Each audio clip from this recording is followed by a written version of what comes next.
There's a quiet way people lose their character, and it doesn't look like failure the way you expect. It doesn't music come with some dramatic collapse or a moment where everything falls apart at once.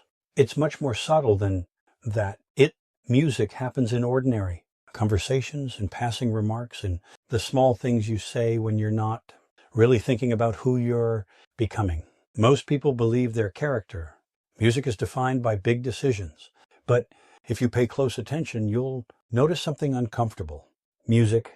The real damage is usually done in the things you repeat without music. Questioning the phrases that slip out, automatically the ones that feel natural, even justified. That's where the cracks begin. Because over time, the way you speak starts to shape music. The way you see yourself, and eventually it shapes what you allow yourself to become. There are certain things that once music, they become part of your language, start to weaken you in ways that aren't obvious at first. Not because the words themselves are dangerous, but because of what music represent underneath. They reveal how you relate to pressure, to responsibility, to your own emotions. And once you see that clearly, music, you start to understand why some people carry a quiet strength while others slowly give it away without realizing it. One of the most common things people say when they're under pressure, music, is that they didn't have a choice. It sounds harmless, almost like a simple explanation, but if you sit with it for a moment, there's something deeper happening. When someone says they had no choice, what they're really doing is stepping out of their own responsibility. They're turning a music decision into something that simply happened to them. And that shift might feel small, but it changes everything.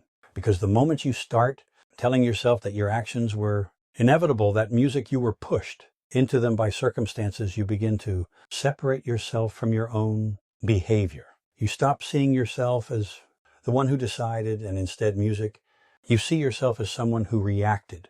And once that becomes music a pattern, it becomes easier to repeat. The truth is, most of the time, there is a choice. It might not be a comfortable one.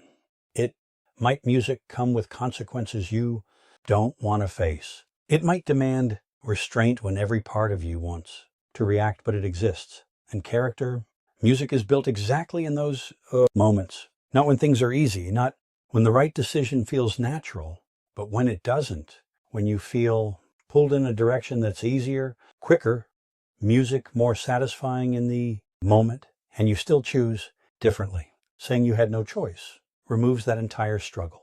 Music, it rewrites the moment in a way that protects you from discomfort, but it also prevents you from growing. Because if there was no choice, then there was nothing to improve, nothing to face, nothing to learn from. Music, and that's how people stay stuck while convincing themselves they're just being honest. Another music phrase that slowly weakens your character is the one that sounds the most like confidence. It's the idea that this is just who you are.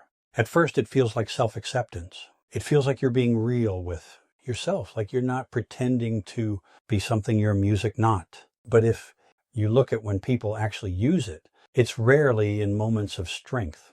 It shows music up when they're confronted with something they don't want to change, when they lose control of their temper. When music, they repeat the same mistakes when they avoid something difficult. That's when they fall back on this identity as a shield. They turn a music pattern into a personality. They make something temporary feel permanent.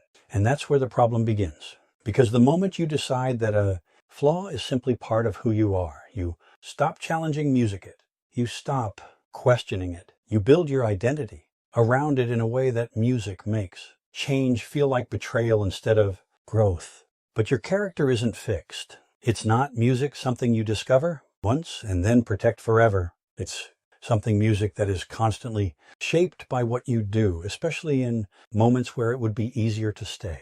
The strongest people don't see themselves music as finished. They don't rush to define every part of who they are because they understand that definition can become a limitation.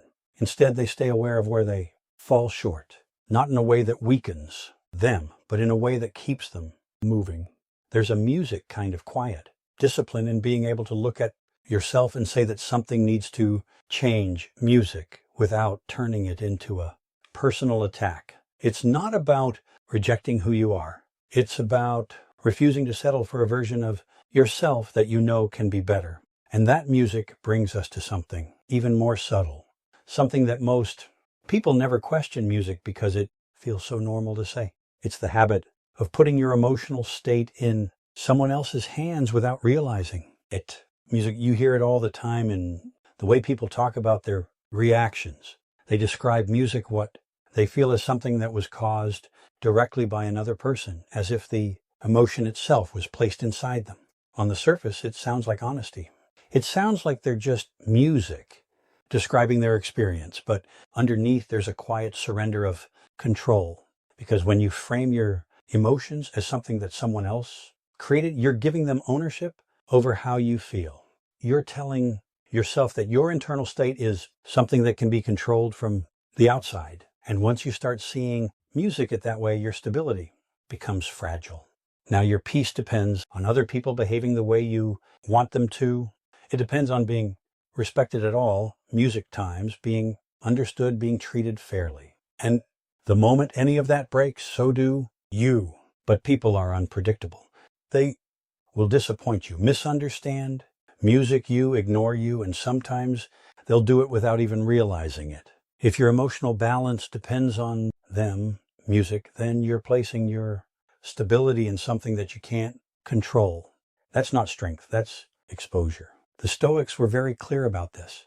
Music not in a cold or detached way, but in a grounded and realistic one. They understood that you can't control what music people do, but you can control how you interpret it, how you respond to it, and what meaning you give it.